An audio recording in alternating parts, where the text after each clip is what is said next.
I'm just here to welcome you one more time to another parent workshop. We are so lucky today to have Peg Dawson, who authored Smart But Scattered. And I have to tell you, one of our parents at our school said, "You've got to read this book. It's amazing. And if you could get this author to come talk to us, that would be even more amazing." And they were talking about Peg. So I went and I researched her information, and she is a psychologist by training, but man, she has so much experience. So I'm super excited to introduce you to her. She's going to be talking to us about the brain and how to help our kids strengthen their executive skills. But I just want to say thank you in advance, Peg, and welcome you to the Zoom to Alaska. And we're looking forward to learning with you. Okay, well, I'm delighted to be here.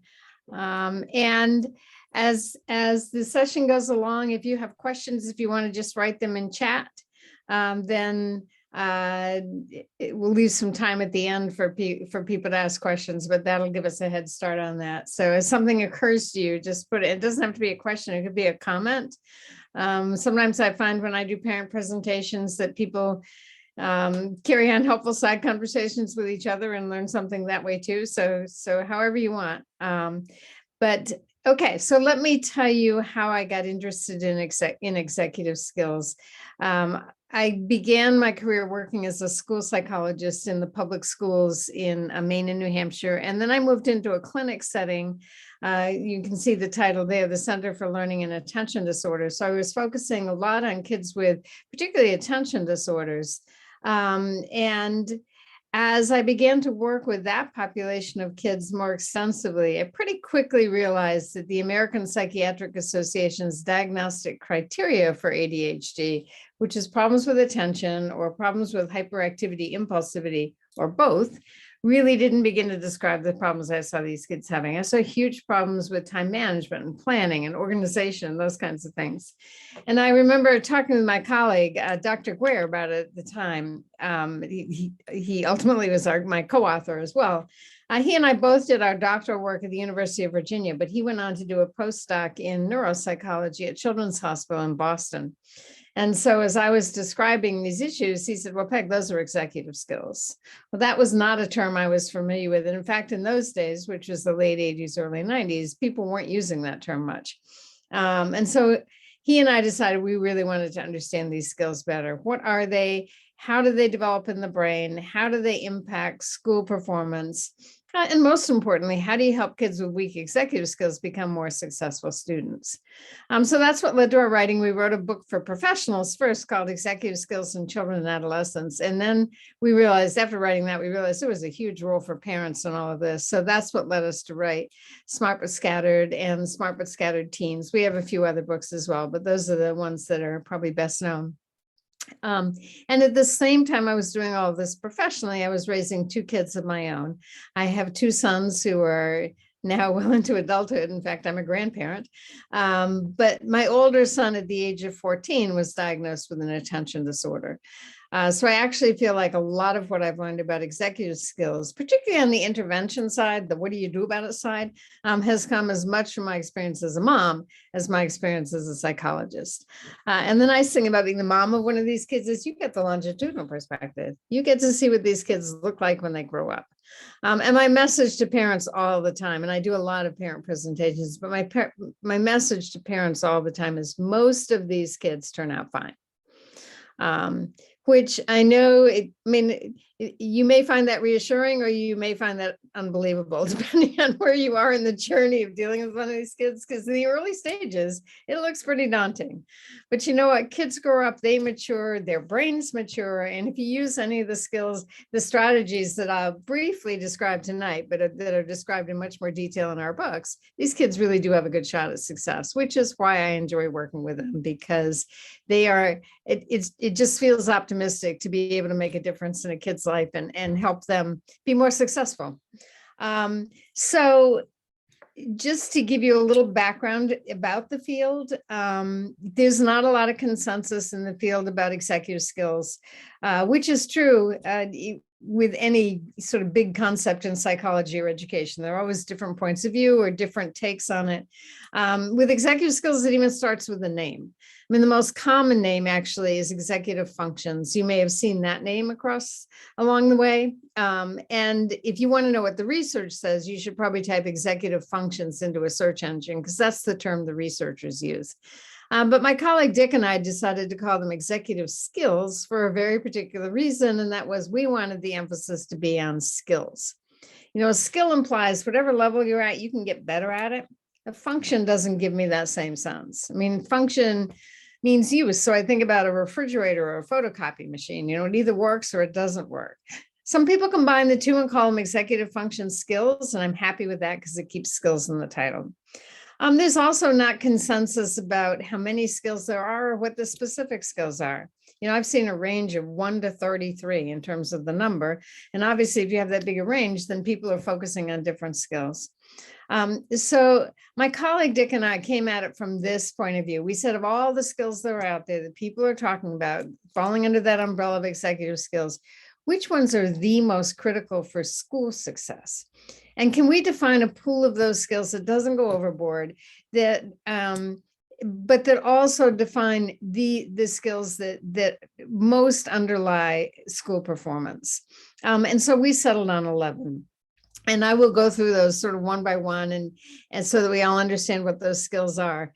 But just to give you a little more understanding, just in terms of background, what executive skills are is they are brain-based skills. They're managed out of the frontal lobes or the prefrontal cortex of the brain, which is the part of the brain right behind the forehead.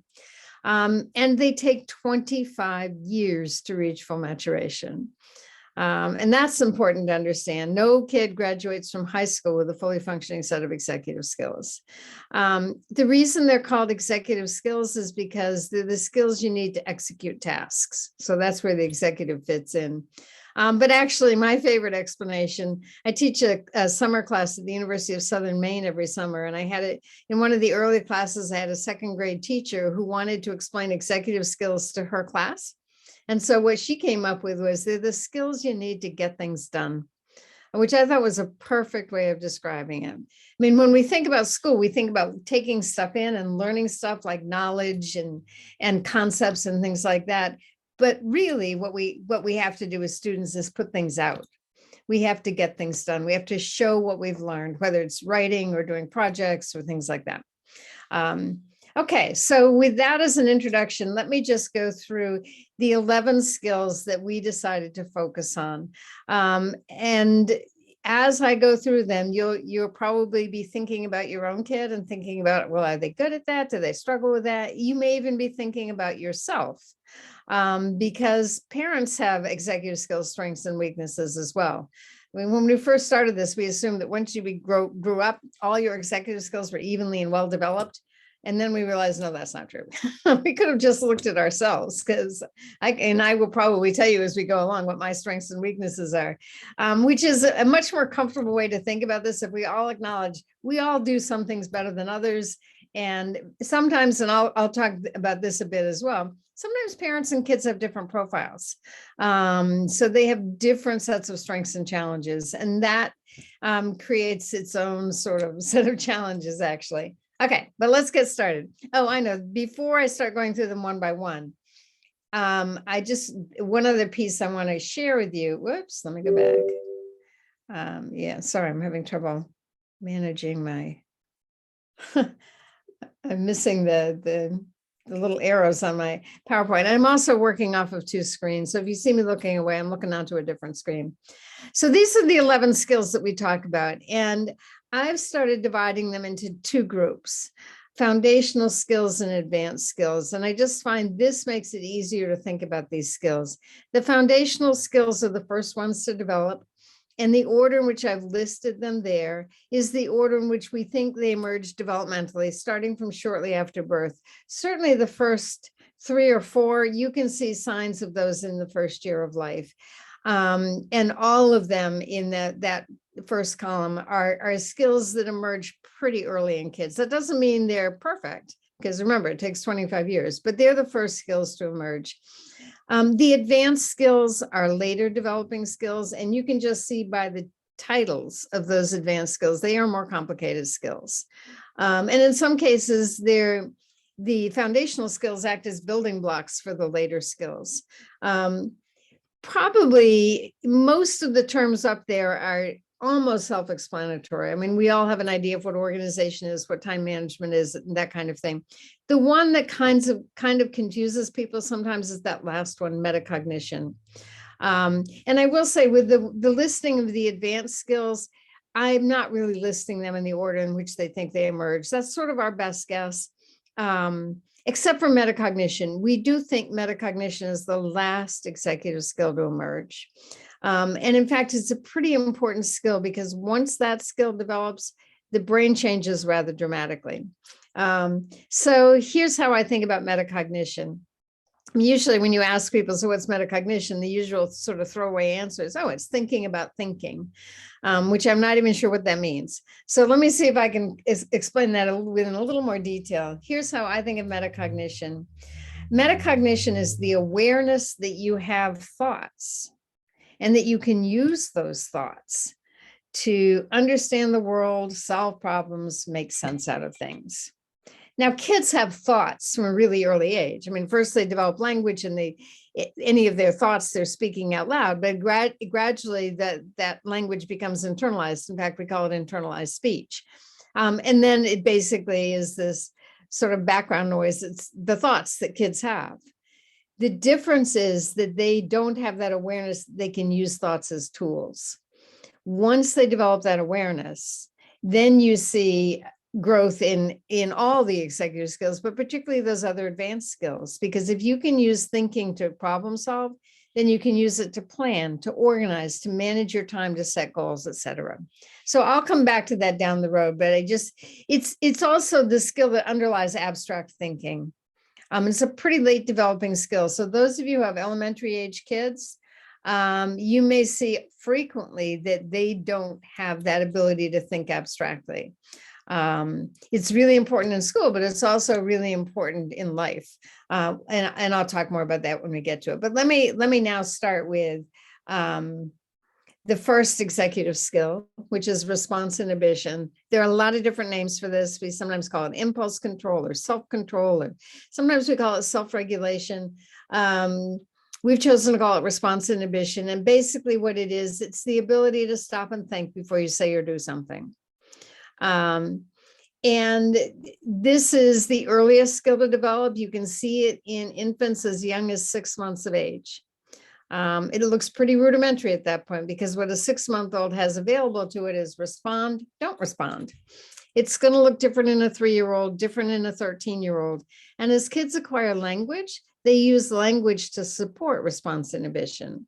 So if you hear a toddler saying to herself, no, don't do that, because she's heard a parent say that to her, she's using language to inhibit a response. Some experts on executive skills maintain that this is the most critical skill.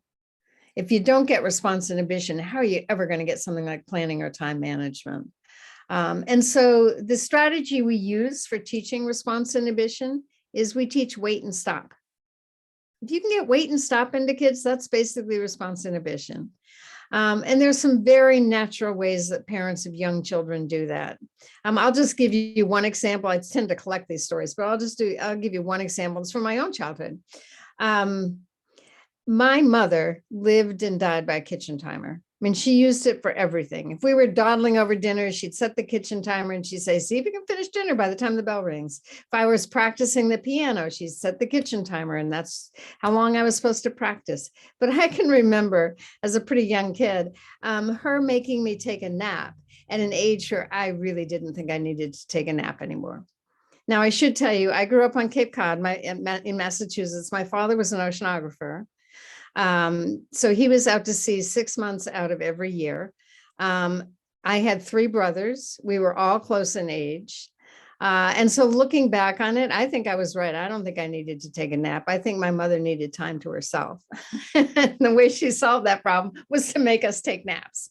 But I can remember lying down on the bed. And again, she set a kitchen timer and she said, okay, you can get up when the bell rings.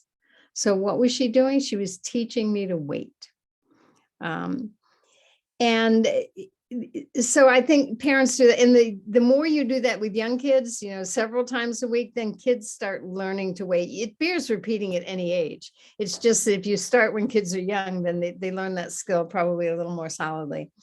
And if you think about it, there are childhood games that go back generations, if not centuries, that do the same thing. I mean, think about Simon Says or Red Light, Green Light.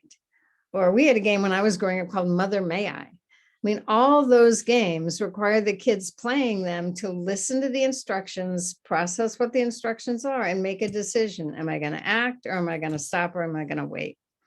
And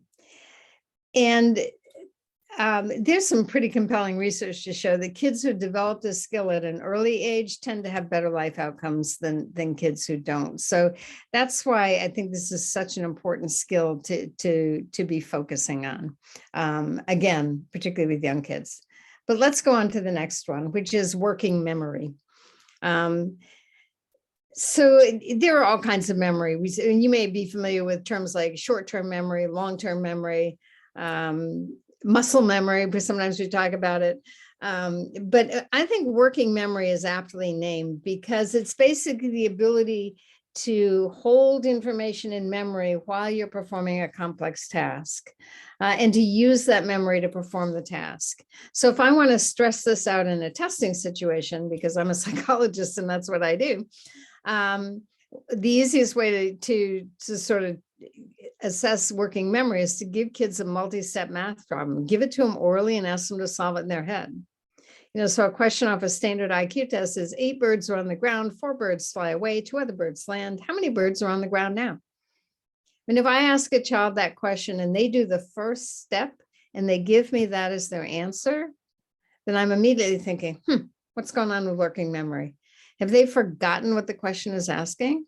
Have they forgotten what step they're on? That question also requires you to hold on to the precise numbers in the question and to pull from long-term memory into working memory 2 math procedures, addition and subtraction. So there's a huge working memory load to that one question. But there's really nothing we ask kids to do that doesn't require working memory, right? Even sending them to their bedroom to retrieve a sweatshirt. They have to remember why they're there when they get there. And when I've done work in schools for kids with dyslexia or more complex learning disabilities, what those teachers tell me is that working memory is the weakest skill for that population of kids. That's why these kids struggle to learn sight words or spelling words or memorize math facts. All of that involves working memory, as well as that ability to keep in mind what you're supposed to be doing right now. So all of that factors in there. But if you happen to have a child with a learning disability and they struggle with working memory, one of the lessons I've learned from working with this group of kids is that they're probably going to need cues, prompts, and reminders for far longer than you think they should need them. You start expecting that they'll remember it after you've asked them to do something a couple of times, and they may not. So, and whenever possible, don't rely on verbal instructions, but give them a visual to help them remember, to help cue them. Okay, let's go on to the next one, which is emotional control. So this is the ability to manage your emotions in order to accomplish things. This may be one of the more complicated executive skills to develop. I mean, the brain is hardwired for these skills to develop, but with emotional control, it's actually a complex dance between the internal hardwiring of the brain and the environment in which the infant finds itself. So an infant who's in the best position to develop good emotional control is one who, by 7 months of age at the latest, has a consistent, reliable caregiver who responds to his or her physical and emotional needs in an appropriate and timely fashion. And there's one more ingredient: that caregiver manages their own emotions well, because there's a mirroring process that goes on as kids learn to manage their emotions. In fact, we call them mirror neurons. Infants learn to manage their emotions by watching how those around them manage theirs. So helping kids learn to manage their emotions, because if kids are having trouble managing their emotions, then that can disrupt the learning process as fast as just about anything. And if you're nervous about something or overly angry about something, you're going to have trouble paying attention to the lesson. You're going to have trouble understanding the lesson. You're going to have trouble remembering it. So this is, again, one of the early skills that you need in order to be a successful student. In terms of strategies for emotional control, I'll just mention two quickly. I'd be happy to answer questions if people have any later on. One is we teach kids to talk to themselves. Actually, let me back up a minute because I always forget to say this, and I think this is really important. I did a parent presentation last week in North Carolina, and a mom came up afterwards, was talking about her daughter who was really struggling with just being really mad at herself about not doing as well in school as she thought she could, and so the mom saw really low self-esteem, and the girl would say things like, I'm just not smart. And the mom said, yes, you are smart. And what I said to her, and because I think we forget to do this, I said, don't contradict her. She doesn't feel smart. Let her know you understand that that's how she feels. So, I mean, we all want to reach in and reassure kids, but the first step before you do that, you need to let the kid know that you understand how they feel. So for that mom, I think she would have been better off if she'd said to her daughter, you're feeling pretty discouraged right now, aren't you? And just let the kid know that you understand how they must be feeling right now. So that's step number one. Eventually, if kids are able to and are looking for strategies to manage their emotions more effectively, then teaching them to talk to themselves. What could you say to yourself to manage that anger, that irritation, their frustration? There's a therapist in New Hampshire has written a really good book called Anxious Kids, Anxious Parents, and I've heard her speak. And one of the things when she's working with kids, she teaches them to talk back to their anxiety. Just say, I'm not going to listen to you. And that so that's an example of teaching kids to talk to themselves. The other set of strategies that are really helpful for kids with issues with emotional control are mindfulness meditation techniques. And there is some school-based curricula for that, but there's some really good things that parents can do at home for their kids. There's one of my favorite books is called Sitting Still Like a Frog. And it comes with a CD actually that has brief guided meditations. It makes a great, let's get ready for bed activity. It's a great way to sort of cool down and put the day behind you. In fact, I have an 8-year-old granddaughter who struggles with, to some extent, with emotional control. And this has become part of their bedtime routine. They do a 5-minute guided meditation. There's a computer app or a smartphone app called Headspace, which they tend to listen to. It has a sort of daily message, but at any rate, it just helps Violet sort of let the day go and focus on her breathing or just think about how her body feels. I mean, that's basically what mindfulness meditation focuses on. Okay, let me go on to the next one, which is flexibility. So it's funny, I mentioned that I got interested in working with kids with working with executive skills by working with kids with attention disorders. And kids with ADHD have all kinds of executive skill challenges. Flexibility is not necessarily a challenge for them. Very often it's a strength, right? Because these are go with the flow kinds of kids. They're ready for the next kind of fun thing to do. But there are kids who struggle with flexibility. Kids on the autism spectrum, for instance, that kind of rigid thinking that goes along with autism spectrum disorder. So flexibility is a huge piece of that disorder. But I also think about flexibility as one of those executive skills that sometimes lies beneath the radar. So what we see is behavior, but we don't realize that it started with inflexibility. So if you have trouble dealing with unexpected changes in plans, what happens when they occur? Your anxiety level rises. So we see the anxiety, but it started with inflexibility. Or even kids with oppositional defiant disorder, big behavior disorders.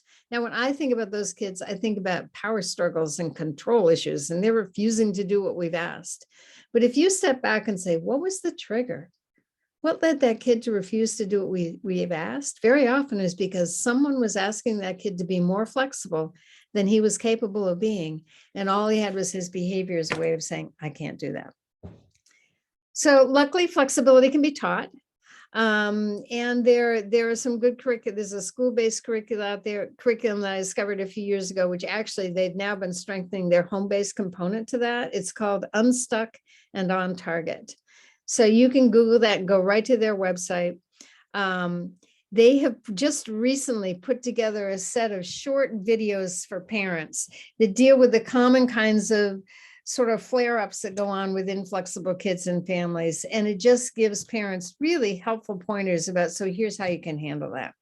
So go to Unstuck and On Target and track down those videos. They're free. They also teach an online course for parents. I'm sure it costs, but it is helpful to give you a chance to practice some of those strategies.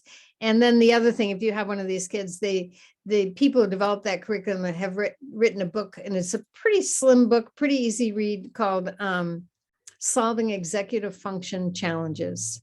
Again, all of that is helpful, and it's full of scripts. It's sort of, okay, so here's how to talk to your kid when, you know, they get up for breakfast in the morning and they want pancakes and you don't have any eggs. So how do you get them over the disappointment that they can't have pancakes for breakfast? That kind of thing. Okay, so let me go on to the next one. Whoops, sorry. Which is, whoops, wrong way. Sustained attention. So now this one is a critical feature of an attention disorder. Is a key phrase in our definition, though. And the definition is the capacity to maintain attention to a situation or task. And the key phrase is in spite of distractibility, fatigue, or boredom. I've been really thankful for that phrase, because over the years, I've seen so many kids referred for attention problems. Their parents have been nudged into my office by a pediatrician or by a teacher because someone thinks their kid has an attention disorder. And they'll say to me, my kid can't have ADD. He can play video games for hours. Well, video games don't involve distractibility, fatigue, or boredom, right? So what I tell parents is it's not the kids with ADD can't pay attention, it's that they have trouble making themselves pay attention. That's not going to show up with video games. Where are parents going to see it? 3 places: homework, chores, boring daily routines. And if you're homeschooling your kid, there's a 4th place, and that is just getting through the lessons every day. So there are a lot of strategies for helping kids with sustained attention, but I will tell you the place to start is where they're at. If they have an attention span of 10 minutes and you give them a 30-minute task to do, it's not going to go well. So start with that 10-minute attention span, break tasks down into 10-minute segments, build in brief breaks in between each 10-minute segment. Give kids the opportunity to get up and move, because especially for kids with ADD, but I think this is true of everybody, movement increases alertness and arousal. And that's what you want. So building in relatively frequent brief movement breaks. If you're looking for a fun way to do that, there's a website called, oh shoot, it just escaped me. Go Noodle. I don't know why it's called Go Noodle, but if you go there, it's full of like 3 to 5 minute videos that are fun, that gets kids up and moving, like doing jumping jacks the way the cartoon character does. I mean, just check it out. They also actually have some mindfulness. Someone told me recently, they have some mindfulness techniques as well. So they've expanded their repertoire. Pretty sure it's free. And I think it's at least free for parents, but again, check that out. Okay, I want to make sure I get through all of these. So I'm going to move on to the next one, which is task initiation. So this is basically the opposite of procrastination. It's the ability to begin tasks promptly. And I will tell you, I'm absolutely convinced this is the last and hardest skill to acquire. I mean, I'm listing these skills in the order in which we think they emerge. That says nothing about the endpoint. When are they fully mature? And I felt this for quite some time, both personally and clinically, in terms of watching how people handle task initiation. And then I ran across a research article that gave me a timeline. So if you type procrastination into an academic search engine, you will be hit with over 5,000 citations. So it's clearly a topic that's of concern to people, that they're trying to figure out, how do you help people with procrastination? So this one article I read gave me a timeline, and here's what it said. And remember, it's talking about procrastination, which is a bad thing. Procrastination increases until the mid to late 20s and decreases gradually after that. Surveys of college students have shown that like 86% of college students say that procrastination is a problem for them, and 46% say it affects their grades.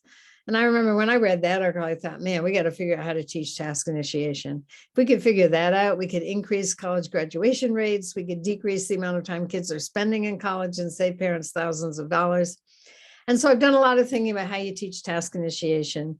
And I'll give you my thoughts. And this won't work in all cases, but I think it's a really good starting point. I think you teach task initiation by asking kids to make a plan with a start time, and then make sure they start the plan at the time they said they were going to start it. So, it's Saturday morning and you say to your kid, tell me your plan for cleaning up your bedroom. And the kid says, I'll do it right after lunch. Well, then your job as a parent is to be there right after lunch and make sure that kid starts cleaning the bedroom. And here's why this is important. It goes back to the brain again. The brain learns by association. It connects activities all the time. And so if you can glue together the stated start time and the actual start time by making sure that happens again and again and again, then those two will be glued together in time. It's basically a variation on Pavlov's dog. This is probably one of the most famous psychology experiments of all time. This Russian psychologist named Pavlov rang a bell and he presented meat to the dog, and the dog salivated. And after a while, all he had to do was ring the bell and the dog salivated because he anticipated that the meat was coming. So stated start time, actual start time. So think about how you can incorporate that. Okay, so those are the 6 foundational skills. So those of you who have elementary age kids, I didn't say this before, and I meant to. Those of you who have elementary age kids, these are the 6 to focus on. And by the way, we will make this PowerPoint available to you so that you have it to refer back to. So these are the first skills to develop. And so this is where you put your time. And I should also say, we're going to move into the advanced skills. And those of you who have middle school kids, if you think your middle school kids should be proficient in the advanced skills, you're probably pretty frustrated, because the skills I'm about to talk about now are just emerging at the middle school level for most kids. And what we know about emerging skills is they look good one day and lousy the next. There's an inconsistent process to acquiring new skills. Think about learning to ride a bike. You don't go from not being able to ride at all to being able to ride 3 miles without falling down. No, there's a lot of falling down involved, and some days are better than others. That's the same applies to executive skills. The other reasons to start with the foundational skills, and if you have an older kid, middle school, high school kid, who's really struggling with executive skills, start with those foundational skills again, because they are the building blocks to the later developing skills. But there's another reason why it makes sense to start with those, because they lend themselves to easier interventions. Right? It's a whole lot easier to teach a kid to make a plan with a start time than it is to teach him to make a plan, which is the next executive skill, right? Because planning is a whole lot more complicated. Planning is, okay, what is it I'm trying to accomplish? What are the resources I need to accomplish it? What are the steps involved in accomplishing this task? And what's the order of the steps? What's important? What's not important? That's the prioritizing part. So this is a later developing skill. And when I think about planning in a school context, I invariably think about long-term projects. I realized quite a while back that teachers start assigning long-term projects before at an age when you really can't expect kids to independently plan those long-term projects. And again, if you're working with kids and that's part of your curriculum is having kids do long-term projects, I'm sure, below the 5th, 6th, maybe even 7th and 8th grade, you're doing the planning with kids. You're breaking the project down into subtasks and timelines and interim deadlines. So you're doing the planning for them, which I think is great. I mean, I think that's developmentally appropriate, but hopefully you're also doing the planning with them so that you're talking them through the process of planning. Very often, especially with parents, I recommend teaching planning starting with other everyday activities like Saturday. Okay, so here are the things we have to do today. There are some chores we have to get done. Here are the fun things we want to do today. So let's make a plan for when we're going to do each one. And so that's another way to get them to practice planning. So that, again, I know most of you are teaching kids at home. So this should be, usually when I'm talking with people whose kids go to a public school, I say, one of the bad things about long-term projects is that teachers assign them and they expect kids to carry them out at home. And then it's the parent who's responsible for getting the kid through the project. Well, if you're teaching your kids, that's where you're at anyway. So you may identify with this. Someone found a picture on Facebook a few years ago. They really sort of captured the problem. What happens when you build planning, when you build long-term projects into your curriculum before kids can plan them? It's a science project. Maybe you have your kids do science projects, but the topic of the science project is how much turmoil does the science project cause families? And it's set up the way a science project is. So you have the materials on the left-hand side, at least one kid, at least one grudging parent, half-baked ideas of very dubious merit, and procrastination. And then you have this nice results section with in the center with a graph showing yelling and crying on one axis and time on the other axis. And the closer to the due date, the more yelling and crying is going on. You got quantitative results, 75% of kids cry, 90% of parents yell, an average of 15 hours of family time is sacrificed. Findings, everyone hates the science fair, which I think just sort of captures it. So, we have in our books, and you could probably find these on the web and wouldn't have to pay for them, but we have a long-term project planning form, which you can use to walk kids through the process. It's in Smart But Scattered. I'm not sure it's in Smart But Scattered Teens. I know it's in Smart But Scattered. So, and it's a process for helping kids choose the topic for their project. What materials do they need? What are the steps they need to go through? When are they going to do each step, etc. So if that's something you think I may be helpful, you might want to take a look at that. Okay, so let's move on to organization. Whoops, sorry, wrong way. So there's a key word in my definition. The definition is the ability to create and maintain systems to keep track of information or materials. Sometimes when I'm talking for a live audience, I'll say, so what's the key word? And people guess different things. Some guess abilities, some guess systems, some guess create. And I will tell you, this is my weakest skill. So I will tell you what the key word is. And any of you who struggle with organization, you probably picked it out already. It's maintain, right? And when people choose all those other words, I say, you know what? I am great at creating systems of organization. Every 4 weeks, I have to come up with another system for keeping my study clean because the last one didn't work. It's the maintenance part. And if you have ever tried to turn a disorganized kid into an organized kid, you know this is a long-term labor-intensive process. Because it's not just a question of creating a system and handing it off to the kid and expecting them to run with it. Or even better, because everybody's organizational system is somewhat unique to them. So you say to your kid, you know what, your backpack, your desk, let's take a desk because these kids may not be having backpacks as much. Your desk is a mess. You can't find your work when you need to do it, and you can't find it to hand it in when you're done with it. So let's take your desk apart and think about what's the way to organize your desk. So let's put our heads together. What works for you? So you and the kid together design that system. You still can't hand it off to the kid and expect them to run with it. And I finally figured out why that is. And it's because at any single point in time, it is faster not to use an organizational system than to use an organizational system. You know, it's way faster to take something and just stuff it somewhere, wherever, than it is to find the exact folder that you know you intended to keep whatever that piece of paper is. And so one other thing before, I mean, before I give tips, which I don't have a lot because again, organization is not my strength. But I will say, when I talk with parents, either in my workshops for parents or anyone who comes to my professional workshops, they're all parents too, and they're coming as a teacher, but they're thinking about their own kid. And so what I've learned over the years is that parents and kids may have different executive skill profiles, and some of them produce tension.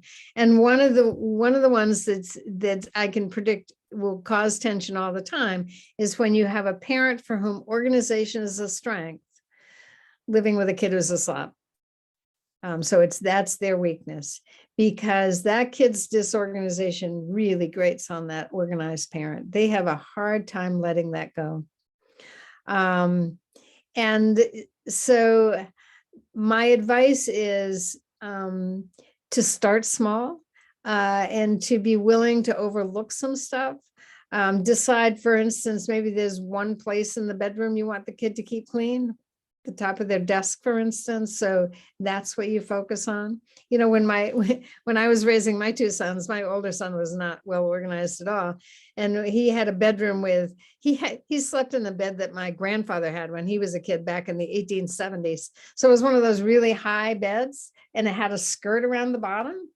So he would just lift up the skirt, throw everything under the bed, and the room would look great until I lifted the skirt and saw the mess. And you know what? I learned to live with that. Maybe once a month we'd do a deep clean, but as long as he had a clear path from his bed to the door, so he wouldn't trip and fall on his way to the bathroom in the middle of the night, I sort of lived with that.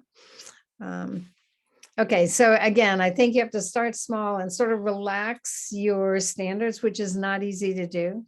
The other thing I think many parents who are highly organized do is they do the bedroom cleaning for kids because they can't stand it, which is fine. Now the bedroom looks good, but have you taught your kid to clean their bedroom? So that's the downside to that. Okay, so time management is the next skill. And now this is where we really do start seeing the earlier developing executive skills factoring in here, because time management is basically task initiation, sustained attention, and planning, with one additional element that's unique to time management, and that is time estimation, the ability to estimate how long it takes to do something. And in my experience, for people who struggle with time management, both kids and adults, it's the time estimation piece that doesn't work well. And what I see with kids is more often than not, they underestimate the amount of time it'll take to do an effortful task. And then they leave it to the last minute, and then they run out of time. So they're always bumping up against deadlines and really struggling with that. I do, though, see a subset of kids who do the opposite. They overestimate how long a task is going to take, and then they don't want to start it because they think it's going to take forever. I remember testing a third grader many years ago, and his mom told me every night they fought about math homework. Long knockdown drag out fights about math homework. The kid could do math. He just hated to do the homework. And it finally occurred to the mother, they were spending more time fighting about the homework than would actually take him to do it. So she said to him at one point, "How long do you think this math worksheet's going to take?" And the kid said, "It's going to take at least an hour," which is a long time in the life of an 8-year-old. But the mom said, "Are you sure? Let's see." So they wrote down the time he started the homework, the time he finished, they did the subtraction. It was 10 minutes. Whoops, sorry. The kid was stunned. He had no idea he could do that homework that quickly. And I do believe time estimation is a skill that can be taught. So the next night, the mom could have said to the kid, "Remember, let's look at this math sheet. Remember last night you thought it was going to take an hour. It only took 10 minutes. How long do you think this one's going to take? Let's take a guess and see if you're right." And so with practice, kids learn to calibrate. They get a better sense of how long it takes to do something by estimating and checking their estimate against the real time. Okay, let's go on to just got a couple more. Goal-directed persistence. This is a really late developing skill, at least the way we think about it. I mean, you can see signs of goal-directed persistence in young children. So a 4-year-old is putting a really difficult puzzle together, and they're not going to quit until they get it right. That's what it looks like at that age. But the way we've written it, we're talking about longer term goals. We're not talking about things you can accomplish by lunchtime. So what are your plans for, what are your goals for this school year or for after high school or whatever? So with that in mind, again, you can see how the earlier developing skills factor in here, because you can't just set a goal and forget about it. You have to remember it. So there's working memory. You have to have a plan to achieve your goal. So there's planning. You have to start and finish the plan. So there's task initiation and sustained attention. You have to resist the temptation to do all those other fun things you'd rather be doing than working on towards your goal. So there's response inhibition. And if that's irritating or annoying to you, then you also have to manage your emotions. So virtually every executive skill I've talked about so far, it plays into goal-directed persistence. This, in my experience, is the killer skill for middle school parents, because middle school parents expect their kids to have goal-directed persistence by this age, and most of them don't. And I know that's what they're expecting, because they come into my office and they'll say, doesn't my kid realize that how he's doing in 8th grade is going to affect what college he gets into in 4 years? Or what track he's going to get put on in high school? And the short answer to that is no. Kids don't have that kind of time horizon.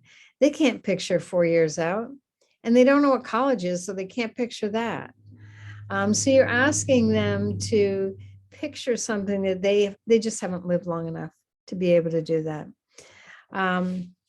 So you can encourage goal-directed persistence in kids, but I think the mistake that many parents make, in fact, I made when my kids were that age, was I was focusing on goal-directed persistence mostly through the lens of academic performance. So I was encouraging my kids to make the honor roll or to bring their grades up or whatever. They weren't there yet in middle school. So the place to start is by encouraging kids for things that they want to do, encouraging them to say, if they're into sports, they might set a sports goal. By the time kids hit high school, 2 things that require goal-directed persistence that many teenagers want is a driver's license and a job. And both of those have multiple steps. You have to persist with it in order to pull it off. So that's a good way. With younger kids, though, I think one of the best ways to help them build goal-directed persistence is to have them save up money for something that they want to buy. So it's a more expensive item, because then they have to think about, okay, what is it?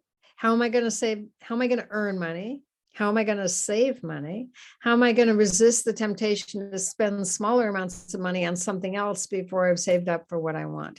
So again, and goal-directed persistence really ties in with that ability to learn to wait, because you have to wait for whatever it is that you've decided you want, that takes some effort and time, and in some cases money to get.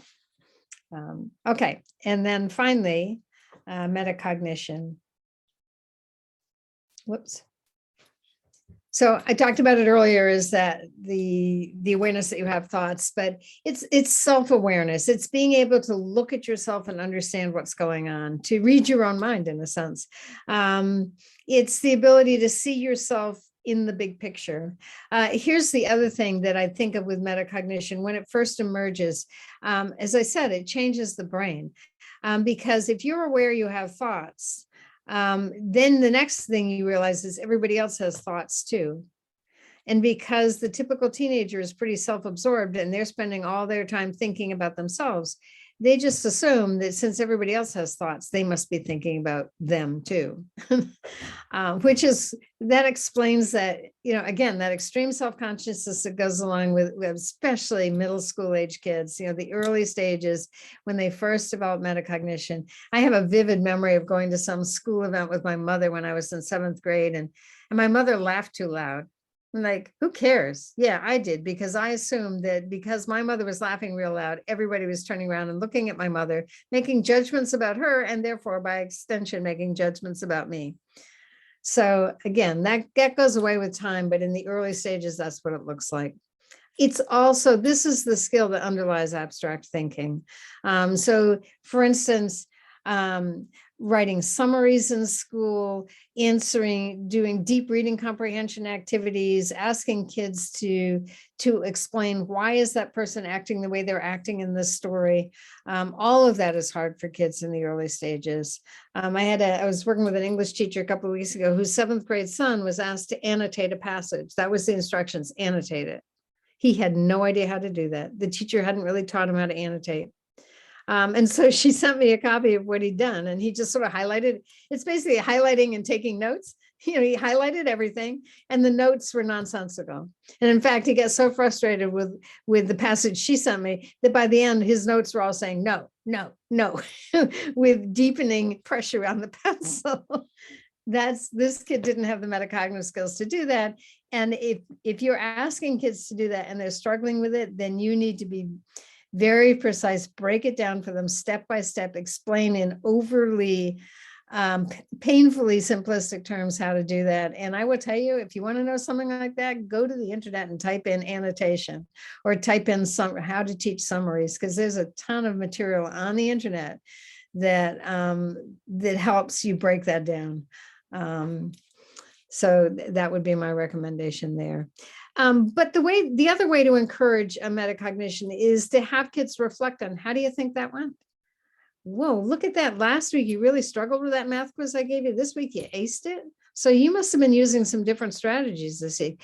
How were you able to bring your grade up? And I'm using an example of a success because too often when we do that self-reflection, we're reflecting on problems. Your friends got mad at you again. What went wrong? What can you do differently the next time? As opposed to saying, wow, you managed to get through a whole play date with a friend without blowing up. So tell me about it. How are you able to do that? And I'm using an example of emotional control, but you can apply metacognition or that self-reflection to anything, academic, cognitive, behavioral, social tasks. Okay, so those are the 11 skills. And I want to for the longest time, I've been focused on these skills as being critical to school success. And then it dawned on me, no, these are critical to life success. And that's what this cartoon says. The title of the cartoon is Dale's 4th grade education pays off. And the prospective employer is saying to Dale, the job you are applying for will require you to know long division, state capitals, and cursive writing. Which, I mean, the absurdity of it, but for this to be realistic, what would that guy be saying? The job you were applying for will require, planning, time management, organization, goal-directed persistence, all executive skills and all higher level executive skills. So this is the cartoon I use with algebra teachers when they say, where am I going to find time to teach executive skills? I can't even get through the algebra curriculum. And my response to that is, when the kid gets a job, are they going to have to be, are they going to be using algebra, or are they going to be using planning, time management, organization, et cetera? So that's my pitch for that. Now, I mentioned that these skills take 25 years to reach full maturation. And I just want to illustrate this because a picture is worth more than 1,000 words. So I'm going to show you a series of MRI scans. That's when you take a picture of the brain, called magnetic resonance imaging. Neuroscientist named Paul Thompson at UCLA brought the same kids in year after year from age 4 to age 21. Unfortunately, he didn't go to age 25, but he took MRI scans of their brain and then he created a composite. And so I'm going to take you pretty quickly to age 21. And I want you to see how late in the process the frontal lobes mature. So the frontal lobes, I don't know whether you can see my cursor, but the right-hand image is the one that I don't think you can. The right-hand image is the one to look at because that shows the progression really nicely and easily. And the top part of that right-hand image, that's the prefrontal cortex. That's the frontal lobes. And the key to understanding these images is the color. An immature brain is red and orange. A mature brain is blue and purple. So at age 4, there's nothing that's purple. What's blue, interestingly enough, is mostly around sensory input because those are the brain processes that develop fastest. But as you can see with the frontal lobes, there's a lot of red and orange. Then there's green and yellow and a tiny bit of blue. So I'm going to take you pretty quickly to age 21, and I want you to see how late in the process this part of the brain turns blue. It doesn't turn purple because full maturation is not achieved yet. Excuse me. The other thing that's kind of fun about the brain is the brain matures from back to front. So the back of the brain is the most primitive part of the brain. You'll see that here as well. So the bottom of this image, that's the back of the brain. And you'll see the blue start at the bottom of the image and travel up. Okay, so watch. Where's my image? Whoops, sorry. Here we go. Whoops, sorry. Here we go.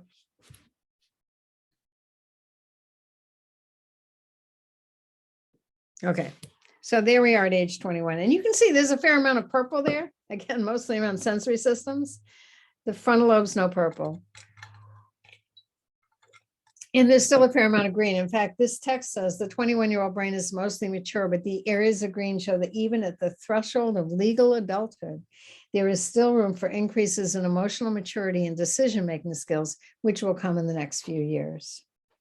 Okay, so just for the fun of it, I want to bring you back to age 13. I'm going to stop it.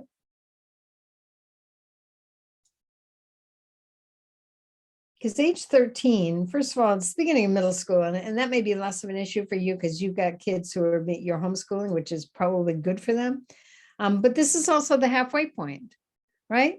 They've 13 years under their belt. They got another 12 at least before their brain reaches maturation. And so if you look at the frontal lobes at age 13, it's mostly green. There's a lot less red and orange, so progress has been made, but they still have a long ways to go before they hit 21. And even then, they have a long ways to go before they hit 25. So this is why I'm preaching patience. I'm preaching scaffolding and supporting kids and gradually giving them more responsibility as their brains can handle it. Okay, so let me go on to. Hey, Peg, we have a question about ADHD. Does that affect how the brain develops? Does it cause the brain to develop slower at all? Yeah, that's a really good question. The experts that I trust around ADHDs maintain that on average, kids develop, their brains develop they have about a 30% lag in brain development if they have ADHD. Okay, so think about what that means, because that means the gap widens as they get older. So a 6-year-old with ADHD is more like a 4-year-old. A 9-year-old is more like a 6-year-old. A 12-year-old is more like a 9-year-old. A 15-year-old with ADHD is more like a 10-year-old. So it's that 30% gap. They do eventually, I mean, most of them do their frontal lobes do mature. I mean, there still may be they still may not be, even as adults, they may not be as strong in terms of executive skills as non-ADHD. But some of the experts, the same expert that named Russ Barkley that I talked about, who talks about a 30% lag, he says that when he's assessing adults for ADHD, he would never give a self-report form to anyone below the age of 30 because he wouldn't trust their answers. So I would be thinking about 30 possibly. But the trajectory into adulthood, I don't want to discourage anybody in terms of thinking, is my kid always going to be struggling? Because the nice thing about adults is they have more choice over what kind of environment they're living in and working in. My son with ADHD eventually found a job that was a perfect match for his attentional capacity, so that he could stand up while he was working, so that he was doing multiple different roles, so he could switch tasks frequently. So he's been very successful as an adult, but he struggled in school. Okay, so I hope that answers the question. This is a kid, actually. So let's think about the language you used to describe this kid, because this was a kid with ADHD. I saw him twice. I saw him at age 7. He was one of the most hyperactive, impulsive kids I'd ever seen at that point. He also had Tourette syndrome. So he couldn't take stimulant medications because they exacerbated his tics. He managed to get through elementary and middle school successfully. I mean, he had a couple of things going for him. He was quite bright. And he didn't have a learning disability, and he had a mom who stayed on top of him, a mom who made sure he did his homework, a mom who made sure he put it in his backpack and that it got to school, and who kept in close touch with his teachers, and to make sure she understood what she needed to be holding him accountable for. And then he hit high school. And it all became a moving target. When kids like this hit high school, for a parent to sort of keep track of not only has the kid handed in everything he needs to hand in, but what's coming up that the mom needs to know about, and he's changing classes and every teacher has different expectations. So she called me up after his freshman year in high school where he'd done horribly. I mean, he'd failed 2 classes, he got D's in 2 other classes. And so she called me up and she said, I can't do it by myself anymore. I'm going to need help from the school. So I evaluated the kid to give her provide the documentation to get him some additional services. And I always have teachers fill out rating scales. This is one piece of one of the rating scales that I asked the mom to find one teacher who knew the kid well to fill out this rating scale. And this is what she said. What concerns you most about this pupil? He's lazy and not working to his potential. Please describe the best things about this pupil. He's sweet and has a good sense of humor, which describes just about every kid with ADD that I've ever worked with, including my own son. But what I want to call your attention to is the negative terms we're using to describe him: lazy, not working to potential. Unfortunately, those sound like character flaws to me. Those sound like things that nobody has any control over. And then unfortunately, if we use those terms with kids, then they start thinking of themselves in those terms. So they start calling themselves lazy. I tested a 15-year-old a few years ago who they'd switched him out of the public school into a charter school because he wasn't doing any homework in the public school and not doing well at all. He liked the charter school better and he was doing better in the charter school, but he still wasn't doing homework. And his mom mentioned in the course of my interview with her that the father, who was an MIT graduate, frequently said to his son, "Oh, you could never get into MIT. You are way too lazy for that." So she tells me the story. Obviously, it made an impression on her. I worked with the kid. He was bright. He was smart enough to get into MIT. And we had a pretty good relationship by the time I was done working with him. So at the very end, I said, "Say, what's going on with homework? Your mom says you're not doing any." He said, "Yeah, basically I'm just lazy. My dad tells me that all the time. He tells me I could never get into MIT because I'm lazy." So now he's thinking of himself as lazy, but on top of that, he now has this convenient excuse for not doing homework. Lazy people don't do homework. So that's the trouble. So here's my plea, and this may not be an issue for you, but if you have one of these kids, you may hear this from others. You may hear this from relatives. Instead of calling students this lazy, unmotivated, not working to potential, disruptive, oppositional, messy, tardy, forgetful, absent-minded, or lacking a work ethic, how about we describe them as having challenges in task initiation, sustained attention, response inhibition, etc. All those negative terms on the left-hand side have a corresponding executive skill on the right-hand side. The left-hand side just makes me feel discouraged. The right-hand side leads to problem solving. So if you have a relative who describes your child as lazy, just gently correct them and say, "You know what? I prefer to think of it as having problems with task initiation and sustained attention. And we're trying to figure out how to help with that. We're going to put some strategies in place to help them." So there's that. Now we can move in to what do we do about it? And this is where I'm going to be speaking in broad strokes, but our books have a lot more information. And on top of that, I'll give you a few examples so you can see what I'm talking about with each of these strategies, because there are 3 primary ways parents and teachers can help kids with weak executive skills. One is change the environment to reduce the impact of weak executive skills. And if you have a kid like that, chances are the fact that you're homeschooling them, you have already done that. You have changed their school environment to make it easier for them to be successful. That's just a real clear example of an environmental modification to make school easier for a kid with executive skill challenges. You can teach the child the executive skill they may be missing. And you can use incentives to get youngsters to use skills that are hard for them. In the early stages of learning any new skill or habit, these are really habits of mind, I like to think of them as, it's hard. it takes a lot of work. So if you can throw in incentives to entice kids to practice, I mean, what you really want to do is build in as much practice as possible.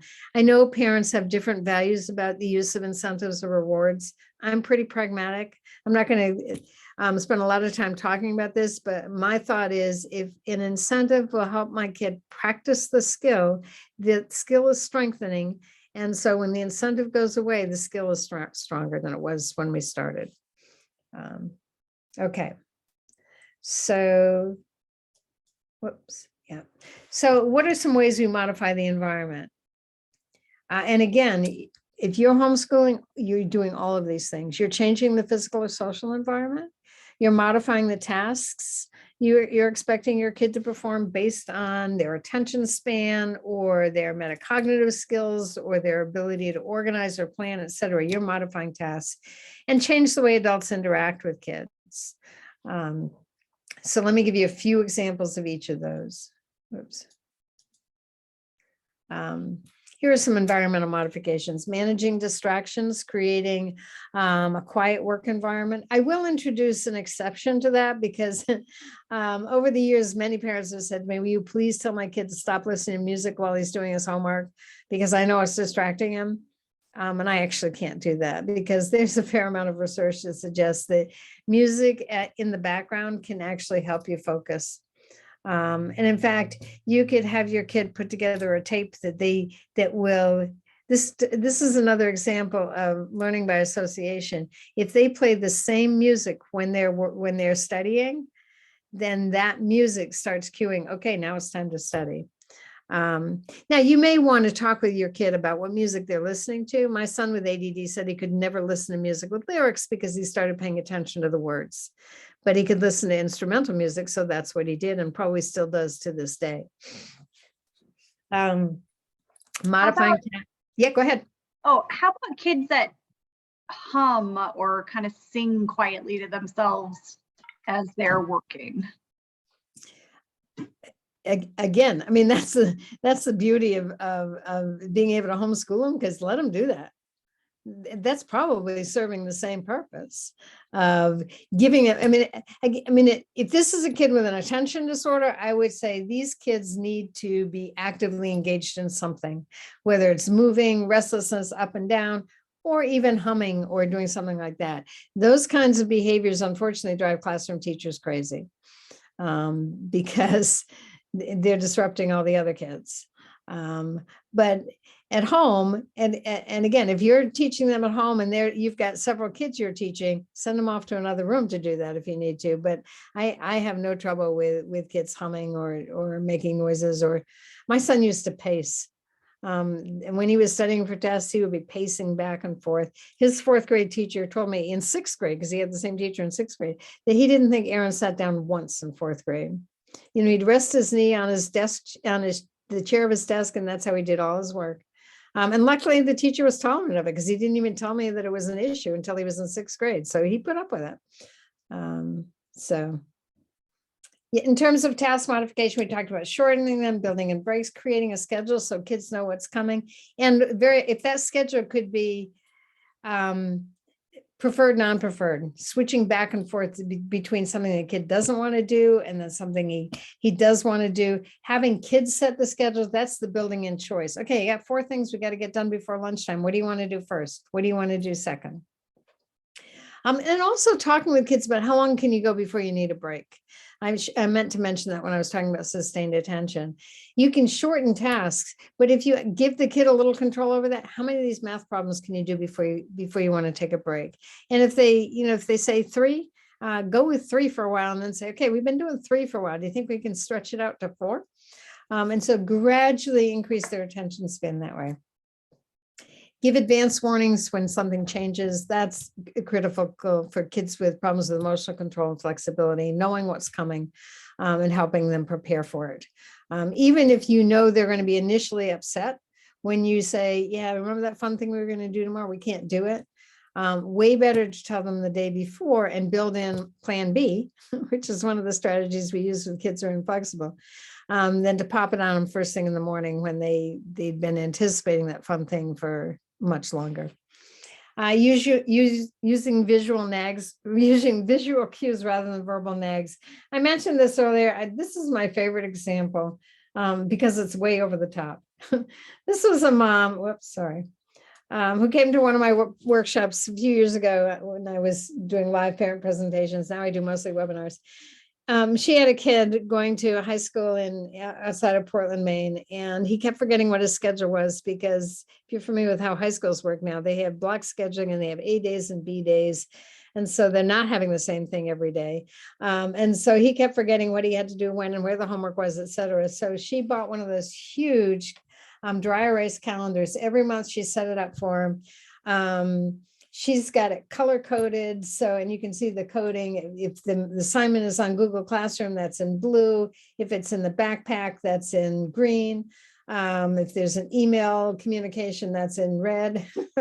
She's got 3 schedules she's working off of. She's got 8 dry erase markers there for different color coding. I won't ask you, because I bet you can tell me, what executive skill is she really good at? She's really good at organization. She's probably really good at planning as well. And if she put it in a prominent place so the kid couldn't miss it. But if you're worried that the kid will just eyeball and say, yeah, I know what I'm doing today, you can say to him, read the schedule to me so I know you've processed it. Again, if you're homeschooling, that's less of an issue. But I mean, homeschooling, I'm sure you have all kinds of complicated schedules as well, between things you're doing at home, things the family is doing that's educational, things you're doing with other homeschooling groups. So again, this might be helpful. How we talk to kids, using praise effectively. I mean, we've known, there's more research about this than anything else. If you can achieve a ratio of 3 positives for every piece of corrective feedback you give a kid, that alone can change behavior. The problem is it's really hard to remember to do that, for one thing. I heard a story about a teacher who she wrote every kid in her class on a sheet of paper. On the left-hand side of the paper, she attached it to a clipboard. She carried it with her everywhere in the classroom. And anytime she gave a kid a piece of corrective feedback, which is, you're doing that wrong, you got to do it differently, don't do that kind of thing, she put a little check mark next to their name. And then she went out of her way to find 10 positive things to say to that kid before the next piece of corrective feedback. Now, that's probably overkill, although she was working in an inner city school, and those kids probably do need a higher ratio of positive to negatives. But that's just, if you're worried that you may be on your kid about stuff all the time, put a little check mark. Just track it to see, how many negative comments are you giving your kid? How many positive comments? Even one-to-one. I mean, there's actually some pretty persuasive research to say you can get one-to-one. That too can be really effective, especially around executive skills, decreasing behavior problems and increasing attention. But the other piece about it is, what kind of praise are you giving kids? The more precise, the more specific you are, so the kid knows exactly what he's being praised for, as opposed to great job, nice work, which unfortunately is much easier to deliver. But so these are some examples. That first one, I appreciate you loading the dishwasher without my having to bug you about it. You're praising 2 things there. You're praising the kid for loading the dishwasher and for doing it without having to be bugged. Another one, your brother was pushing your buttons, but you worked hard to keep your temper in check. So what I like about that one is, let's say the kid ultimately loses his temper and hauls off and hits his brother. But what you notice, he was trying hard not to do that.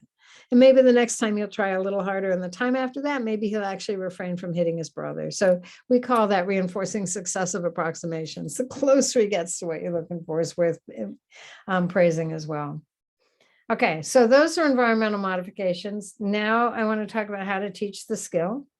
I have a formula, I have a set of steps.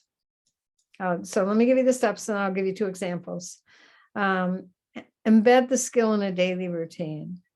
List the steps in the routine, walk the child through the steps repeatedly, create a visual that outlines the routine, fade the prompts by having the child use the visual rather than your verbal instructions to follow the routine. So bedroom cleaning is a great example. This is a bedroom cleaning checklist. This was actually created by an occupational therapist working at a residential school in Vermont for kids with dyslexia, but you could do this at home as easily.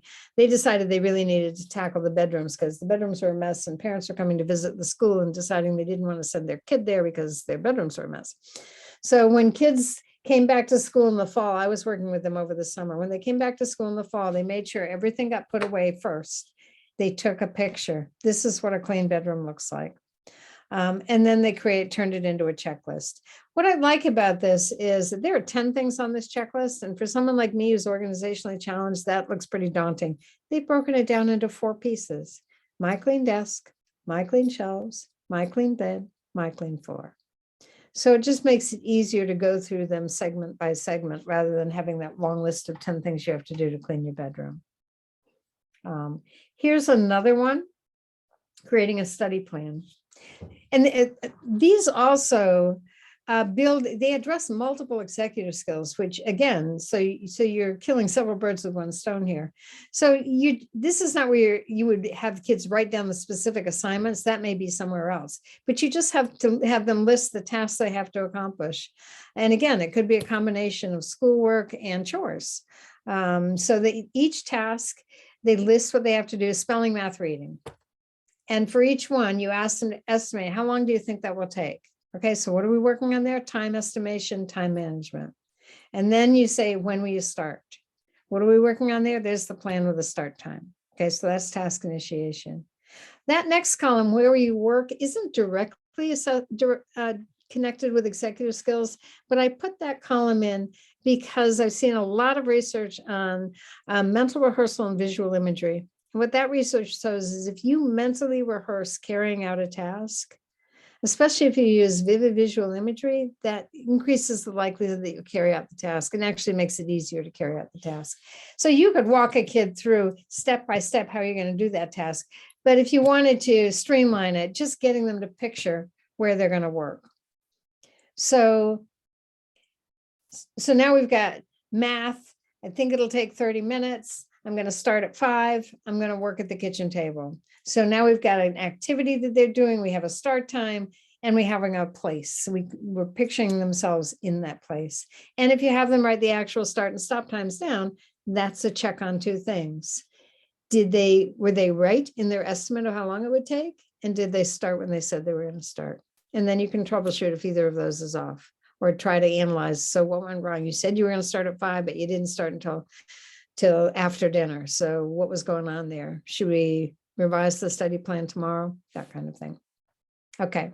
So those are just 2, and Smart but Scattered in particular, there's a whole chapter. Chapter 10 has a whole bunch of different routines for strengthening different executive skills, just based on, they're all based on the kinds of problems that parents brought to my colleague Dick and me in our clinical practice. So they should look familiar to you.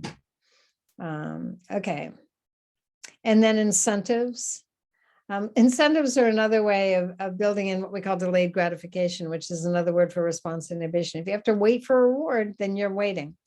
And I've created very elaborate incentive systems where kids earn points for different tasks or different behaviors or whatever. They work really well, but you burn out on them really fast.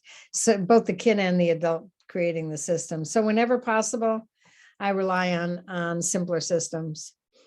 Giving the child something to look forward to do when the effortful task is done. It's called Grandma's Law. First bring in the trash cans, and then you get the fresh chocolate chip cookies I just baked. Alternate between preferred and non-preferred activities. First work, then play. Building in frequent short breaks. We talked about that before, using specific praise. Okay, I'm realizing I'm closing in, and I want to leave time for questions and answers if there are any, but I want to make a couple other points, and I'm happy to hang on past what is it? It's almost 8 o'clock where I am, so 4 o'clock your time, if people want to hang in there. But let me just emphasize the things that I think are really the biggest bang for your buck. Keeping tasks or chores brief or building in breaks, giving your child something to look forward to doing when the effortful task is done, building in choice whenever possible, using lists and checklists as reminders, building in routines. So they always do the same thing at the same time every day. Then 5 o'clock means I get my homework, I get my independent study started, or whatever it is you're working on. How can we work with kids to get them to use their own executive skills? Ask them to reflect on their performance, especially when they're successful. What worked for you today? Why do you think it worked? I use questions to get them to use their executive skills. What's your plan? Do you have a strategy for that? What's your goal? I realized my granddaughter, my oldest granddaughter, I figured by around 18 months of age, I was pretty sure she was a kind of inflexible kid. Her mother handled her beautifully. Whenever, something didn't work out the way Violet thought it was going to, Marissa, the mom, would say to her, okay, Violet, let's make a plan. Let's make a plan for what you can do instead of what you wanted to do, or what you can do while you're waiting to do that fun thing you want to do. So let's make a plan. And then finally, when I love this one. When problems arise, share your observations in a non-judgmental way. I noticed that what can we do about that? And I have to laugh when I say that, because I couldn't pull this off when my kids were teenagers. They knew how to push my buttons, but this is great advice. So if you can carry it out, because as soon as you inject emotion into your voice, especially with teenagers, that goes right to them, and their emotional level rises fast. If you can keep your emotion out, then you're more likely to have a reasonable conversation with them. Brainstorm strategies. Okay, let's think of 3 different things you could try. You pick one. Which one do you want to try? And then finally, keeping your eye on the biggest prize, which I think is building goal-directed persistence. Even though it's a late developing skill, you can pave the way by modeling it yourself. That's how I comforted myself when my kids were in middle school and they had no goal-directed persistence at all. I kept thinking to myself, they have 2 parents with tremendous goal-directed persistence. When they find what they're passionate about in their life, they will channel that. And sure enough, they did. Different ages for each kid, but they did. Praise effort. Wow, you stuck with that. You figured it out. I can't believe how hard you worked for that. Emphasize your child's goals rather than yours. And finally, be patient. Your child at 15 will not look the same at 25. I'm going to show you 2 pictures of my own son. This is not the ADD kid. This is my other one. This was Isaac when he was 15. That was a bad face. That haircut didn't last very long, but he had other haircuts that were almost as embarrassing as that one. So this was him 10 years later at his brother's wedding. Actually, he looked like that like 4 years later. He got a job right out of high school. He did not go to college, but he taught himself some really good computer skills when he should have been doing his schoolwork. And he got a job in computer security right out of high school. He was wearing suits by the time he was 19. He looked just like that. So you've got to be patient. And then let me just give you, because very often, I'm thinking, can anybody take what I've talked about and actually make it work? So I've got a couple of emails one was from a parent, the other's from a teacher, but they're both talking about kids. That really tells me, yeah, this stuff can work. The first one is a mom who wrote me after I did a workshop, a parent presentation just like this one in Guelph, Ontario a few years ago. She wrote me and she said, I already used some of the tips you offered regarding emotional control of my daughter last night as we worked on her language assignment. We set the timer, breaks, got a drink of water. And when she really started to freak out, I asked her to make a plan and thought of your daughter-in-law and smiled. Estimating how long it would take to do the assignment and then doing it in less time than she thought made my daughter feel so proud. When it was all done, I praised her ability to self-regulate and her effort to stick with it, even when it wasn't going the way she wanted, especially when I too wanted to freak out, yell, and quit. Smile. And then this is a teacher email I got. This is a teacher I've done some work with. She's writing about her middle school age daughter. And here's what she wrote. Just tonight, my daughter needed help on an assignment. When she showed it to me, it was obvious she knew how to do it. She just didn't like it. Thought it would take too long. Wasn't sure how to get started. Thank goodness, because I know way more about breaking down an assignment than I do about the agricultural revolution, which is what the assignment was about. I gave her a couple of strategies, work for 20 minutes, and then take a break. Do what you know and skip the hard parts. About 15 minutes later, she was done with all her work. Sometimes the strategies seem like stating the obvious, but they are powerful in their simplicity. Okay, and one final quote that I just love, and then we'll open it up if people have questions. It's from someone who has some expertise in restorative justice, restorative practices, it's a concept I'd heard about, but I didn't know much about until I was working with a principal in an alternative school. And I asked her, send me to a website where I can learn more about it. And I found this quote, which really sort of captures my philosophy about working with kids. And I want to share it with you. Because here's what he said: human beings are happier, more cooperative and productive, and more likely to make positive changes in their behavior when those in positions of authority do things with them rather than to them or for them. I think that as a parent, it's always faster to do things for kids. And there are times when we just want to do things to them because they make us so mad. But if we can do things with them whenever possible, then they're stretching their skills much better than either of those other alternatives. Okay, so that's it. I feel like I just threw a bunch of stuff at you, but I'm happy to answer questions if anybody has any. And actually, I'm going to get out of my PowerPoint so that we can see each other better.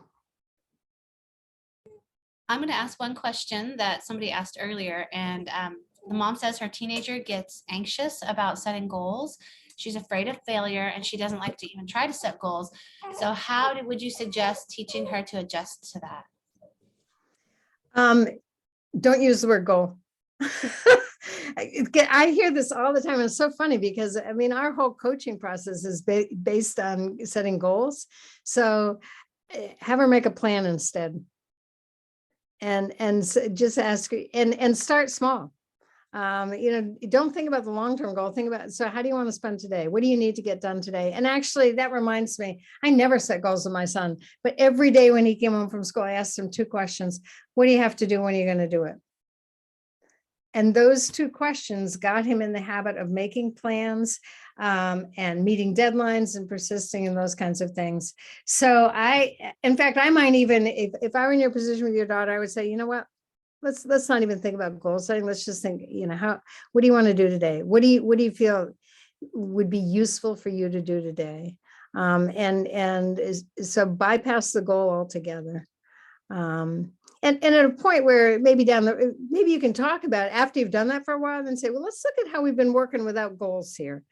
Look at the things that you've done.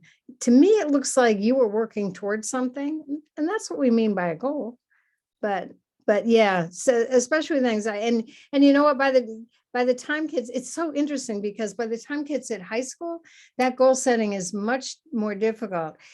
In the coaching classes I teach, the coaches that I'm teaching who are working with elementary kids, those kids have no trouble making goals, in part because we really stress starting with very, very simple, easy goals. And in fact, that's one way to get your daughter to think about it. Think about setting a goal, whatever they want to do. If it makes them feel anxious, then pare it back. So until they feel like, okay, I feel really comfortable doing that, it's not going to make me anxious. And so that's the way I would go with that. I mean, at some point you may want to give her strategies for managing the anxiety, but she could probably get through life without setting explicit goals. My guess is she'll set them in the back of her mind when she's comfortable with that. Good question, though. And I'd be happy if anybody wants to, if you want to respond to that, I'd be happy to talk about that further if you think that would work. Thank you. Yeah, no, my daughter, I'm a 10-year plan kind of person, and she's not. And so that's something that we kind of butt heads with, because it's like, you're going to college soon. Have you thought about X, Y, and Z? And she's like, no, not even interested. Yeah. Yeah, that's tough. I mean, the other thing, and when my son was ready for college, this is my ADD kid, actually 4 years before he was ready for college, I took him to my 20th college reunion because I just thought he needs to see what college looks like, because then if he likes it, then he'll work towards that. And sure enough, he liked the college I went to. He actually went to the college I went to eventually. And it wasn't so this is where you're going to go to school in 4 years. This is what college looks like. This is what the campus is. And so having a concrete image for him, I think, helped him do better in high school. I mean, he didn't do great. It helped him do better in high school than he would have without that image. And it started in 8th grade, which is usually before you even think about going to college. So it felt like a safe time to raise it. Yeah. We've just had fun with that one. Say what? I said, we've just had fun with this one with setting goals. So yeah. I'll try to step it back like you recommended, because that might help. Yeah, I mean, the other thing to do is to make it a fun thing. So you can say, okay, my goal for the day is to clear off the kitchen table. So she can see that goals don't have to be this giant thing that takes forever to get to, but it can be, again, it can be something you want to accomplish by lunchtime. So, Yeah, thank you. yeah. Good one. Oh, Well, I look at have a all the snow question. you have. Go ahead. I have a baby Sure. now too. So, so my question is, when you have a child who's struggling with working memory, and it seems to be every single thing that you ask them to do, it's not really possible to provide visual cues for every single thing you're asking them to do. So, how do you work with a child who's struggling with working memory? Just getting them to take their clothes upstairs and put them away, and then to finish the math assignment, and it's like all day is a working memory struggle. Well, I mean, one possibility is, and again, if they're really struggling with working memory, I'm not sure this will work, but have that when you give them the direction, ask them to repeat it back, so that you know they've heard it and process it. Talk to them about what would help you remember. See if there's one, you can practice working memory with a specific situation rather than all day long. I mean, what are you doing now? You're giving him verbal cues, right? Is it him? It's a her, but It's a her. Okay. Yeah. So you're giving her verbal cues all day long, which, I mean, you need to in order for her to get through the day. So have her choose one thing that she will be responsible for trying to remember, whether it's the first thing she's going to do in the morning, or whether it's putting the laundry. I mean, and so, but I would start by whatever that one thing is. I think she does need a visual. If she makes the visual, all the better. She can decide, does a Post-it work? Does creating a picture, does a checklist work? Does it help to put an alarm on her phone to remind her? I mean, you can think about different working memory strategies and ask her, what do you think would help you remember? As a starting point. Because I mean, if she's genuinely struggling with working memory. Oh, and I mean, I should probably say, because I don't know whether this is you were thinking, but some people say,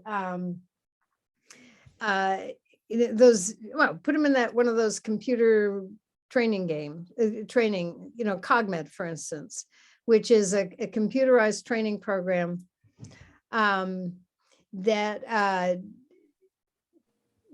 supposedly enhances working memory. And I mean, you can try some computer games. I'm not convinced, and I don't think there's a whole lot of research to support them. Cogmed, for instance, is, I mean, you may have therapists in the area who offer it. The way they train working memory is, and they have kids spend an hour a day playing working memory games on the computer. Here's an example. When I went to a CHAD conference, which is the Children and Adults with Attention Deficit Disorders, the national advocacy group for them. And I was doing a workshop there. And I mentioned during the workshop that I wasn't sure it was realistic. If kids had significant working memory problems, I wasn't sure it was realistic to think that we could get them up to where they should be. And so this guy in the audience, unbeknownst to me, worked for Cogmed, and he came after. He said, "Oh, well, we've got a training program. You need to come look at it. Come to the exhibit area." So I went to the exhibit area. They demonstrated the program to me. There was a bunch of different games. The one I remember was the one I was the worst at, and that was lights flashing at various points on the computer screen randomly, one after another in succession. And your job was to, once they stopped flashing, point to each light in turn where you saw it. So the first one was up here, the second one was there, the third one was down there. And of course, once you get good at touching 3 lights, then they give you 4 lights, and then they give you 5 lights. And I'm not that spatial, so it was terrible. But the problem is, does that really generalize? If you get better at playing those games, does it generalize to being able to remember to bring your laundry upstairs? I'm just not convinced it does. In fact, I was doing a workshop in LA a few years ago, and someone asked me about these computer training programs, and I didn't know what the research, it was new at that point. There wasn't a whole lot of research. So I asked the audience, anybody in here have any experience with this? And this woman raised her hand. She said, yeah, I put my son through it, and it's expensive. It's like $3,000 to $5,000 for, 5-week period or something like that. It's not 5,000, it's more like 2,000 or 3,000. I said, so what do you think? She said, yeah, I put my 13-year-old son through it. I said, were you happy with it? And she said, well, let me put it this way. Today, my son is at school. His assignment book is at home. So if it worked, wouldn't you hope that he would remember to bring his assignment book to school? So I think it's so, but here's the other point I make about that is, so for the longest time, I thought we just got to give kids cues, prompts, and reminders for far longer than we think we should have to do that. Ultimately, though, what we want kids to be able to do, and you may be able to get your daughter to that point, is that we want the kid to be able to say, you know what, my working memory doesn't work so well, and it affects me in these 3 situations, and I got to have a strategy for each one. But what I just described, that's metacognition. That ability to talk to yourself and solve a problem using self-talk. And so, again, that's a late developing skill. So it may take some time for her to get there. But I love the idea of talking with kids about, so what strategy are you going to use? And just use that term. Do you have a plan? Do you have a strategy for that? Did that strategy work? And even if you end up being the person who's going to cue them, to say to the kid, how would you like me to cue you? What would work best for you? Because again, that's giving them a little more ownership. And that might move them along faster as well. And somebody sent me a direct message I want to share with everybody that said putting a sticky note in the area where the task is going to be performed.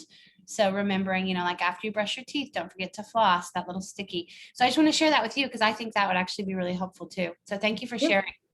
Yeah, that's great. I love sticky notes. In fact, at some point, I think I'm going to write, 100 ways to use Post-its to teach executive skills. Here's one of my favorite stories about that. I had a mom she kept reminding her kid to take out the trash.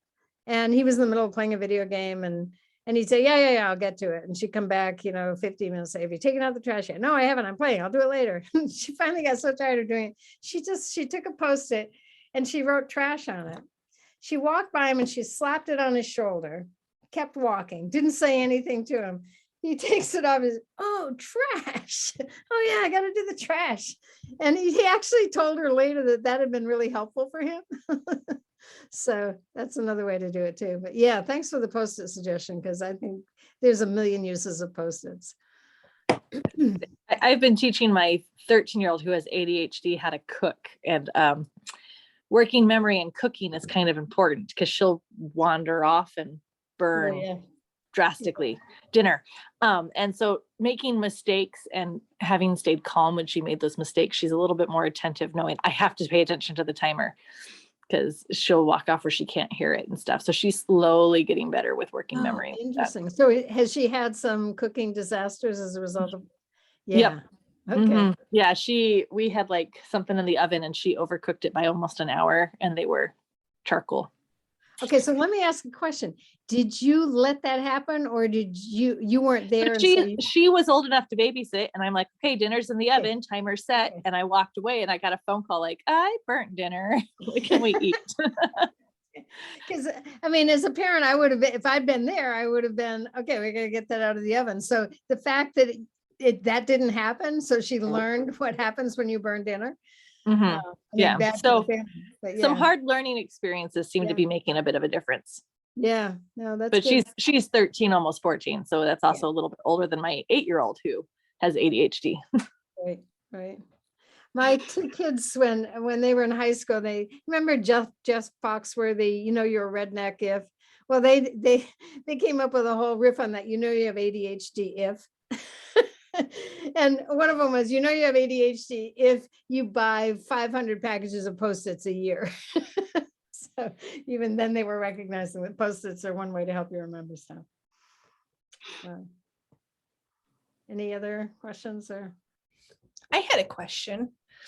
Back when we were talking about planning, prioritizing, I really appreciated, and I come from a like kindergarten teaching background. So all of these early executive skills are get to be much more of a focus, because you're really teaching and participating with kids in how these beginning skills are emerging, and that gets to be a focus in that school setting.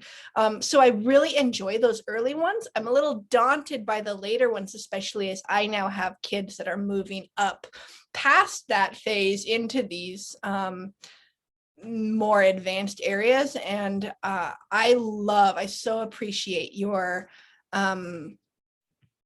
encouragement to watch your expectations and to modify those expectations, and to make sure to shift away from character flaw language into these skills. So one thing I was wondering was, we were using the term long-term plan. And that's one of those things that caught my attention as like, oh, I wonder what everybody interprets as long-term planning skills. So I was wondering from you, as we're talking about the planning prioritization, if we're addressing needing support for long-term planning, what constitutes long-term planning? Well, I think about off the top of my head, I would describe it as a task that has multiple steps that takes multiple days to complete. Again, I go back to the science project. I mean, that's the sort of school-based example for that. And I think the way to teach planning, though, is to start with short-term planning. Just start with, let's plan how the morning's going to go, or let's think about cooking is a really good way to think about planning as well, because it's a step-by-step process. The outcome is a chocolate cake, but let's think about what materials do we need, what are the steps we follow. So that's another way to sort of teach planning with a process already built into the recipe, basically. But does that make sense?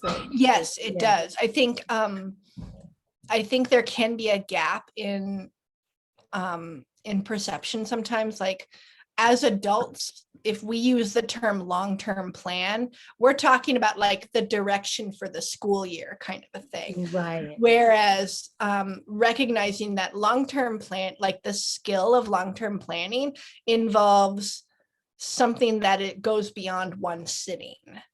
That's long-term planning. And making sure that adjustment in my head is explicit, so that I'm not expecting my kids to be able to do something that involves planning or intention beyond one sitting independently, because they need that support still. And that I'm building that ability into them, but it gets built in by doing it together. I also loved your do with, not to or for. Very good. Thanks. Yeah, those, and I really appreciate what you said about adjusting expectations, because I think we get in trouble with those advanced skills and expecting them for kids to be good at them too early. I've done surveys with teachers where I've asked them about what executives at each grade level, what executive skills are you most concerned about? And I've done this a couple of times, and it came up last week with some teachers I was working with. What I'm always struck by is I've never found a group of fourth grade teachers who say that organization is a problem. And yet by fifth grade, it's a huge problem. So does that mean kids are organized at fourth grade and lose that organization by fifth grade? No. What it means is fourth grade teachers tend to have really realistic expectations for what organization looks like. And suddenly in fifth grade, teachers are expecting a level of organization that kids just aren't there yet. Well, and I think this topic is so helpful specifically to homeschooling families, because we put a lot of expectations on ourselves as homeschooling parents, and we are looking like, it's not a teacher working with fourth graders who really gets to know fourth graders. It's walking through this growth and this change, and that can be very hard to have productive expectations. We tend to put a lot on ourselves, and we tend to put, accidentally, I think, a lot on our kids. So this is such a helpful reframing in my head, to be able to encourage myself with my own kids and our homeschooling journey, and other families to be able to say, this isn't this isn't something you have to expect, and it is something you get to be working on now, but working on looks really different than trying to make them do it. So I'm really excited about specifically the expectations, and better understanding what we should expect with this. So thank you. Yeah, sure. And I guess the one other thing I would tack onto that is that sometimes I forget to say this, although I recommend that people focus on the foundational skills with elementary kids. That doesn't mean you don't do anything with organization or planning or time management. You're modeling it, you're talking about it, you're supporting it. You just don't expect kids to be proficient at those skills, by the time they leave, 4th or 5th grade, maybe even 6th, 7th or 8th grade. Yeah. Okay. Any other questions, comments? All right. I think we've lost Katrina. I think she took the baby off to put the baby to bed. But okay, so I will email the PowerPoint. We've recorded it as well. So so we're wrapping up here, Katrina. I was just rocking the baby right outside of the frame, but I was still here. And I just want to say thank you. What you gave us might seem simple, but it was super helpful and informative. So thanks for taking time to come and teach us today, Peg. Yeah, sure. And I will get the PowerPoint to you. And so feel free to disseminate that and to make the tape available to people too. Yeah, sounds great. Well, have a wonderful evening, everyone. And thank you all for joining. Please share this with your friends too. It should be uploaded to Vimeo by tomorrow morning. So yeah, share this with someone you think might want to learn more about executive skills. And have a great night, Peg. Okay, great. Thanks. You too. Bye-bye, everyone. We'll see ya. Thank you.